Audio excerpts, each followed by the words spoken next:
Okay, so this is for Rob, and I'm looking over the journalism Unit 8, which I thought was really great, and I love the diversity and the options the students have in terms of what direction they want to go.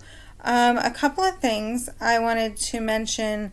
First of all, it says here, the first thing, over the course of a week.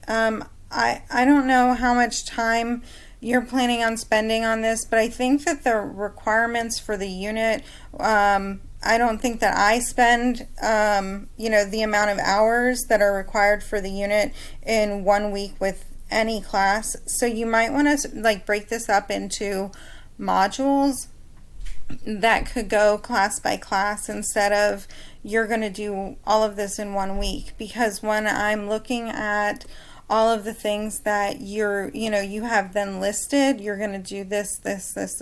As a student, I would feel overwhelmed. So maybe you're going to do, in this unit, you're going to do this, and you're going to work on learning about broadcast journalism in these terms, instead of just completing the following sections, but give me a little bit more about what I'm doing and why. Because unless I have the why, as a student, I don't buy into it and I don't want to do it. Because if you're just telling me that I'm going to complete sections, I feel like I'm just checking off boxes, and then I don't invest myself into it. It's just an assignment and I just do it because I have to do it, not because I buy into it.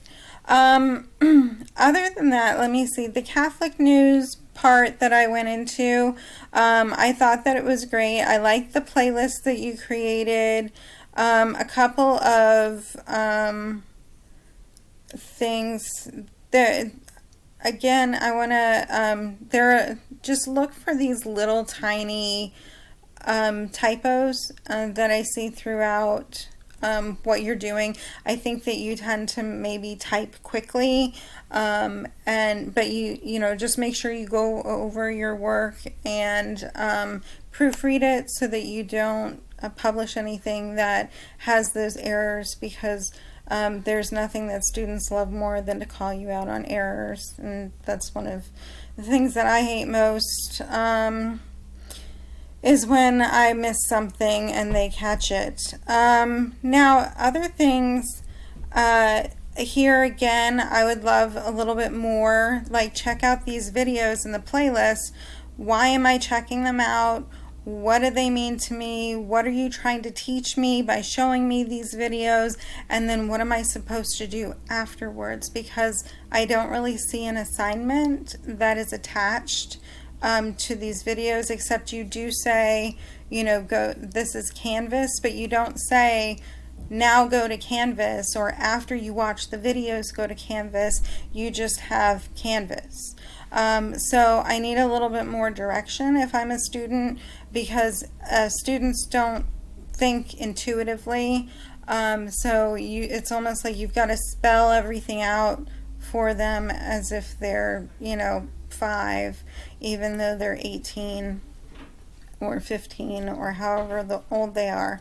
I like to think of it as I write everything out for my students as if they're lawyers, and they like to know every single little detail possible about what we're trying to do, so that there's absolutely no room for miscommunication or misunderstanding.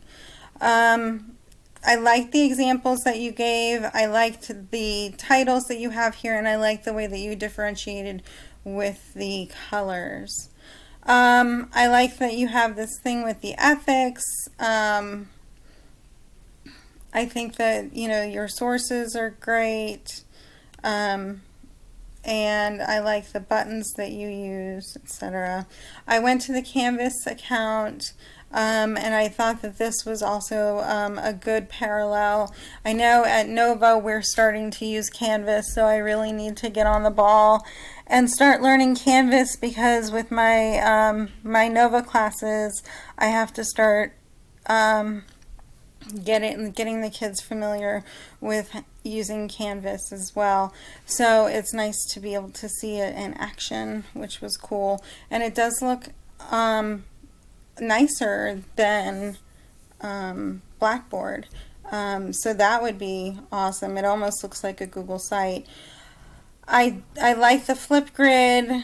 I like how you have, the syllabus broken down. And I think that this is very user friendly.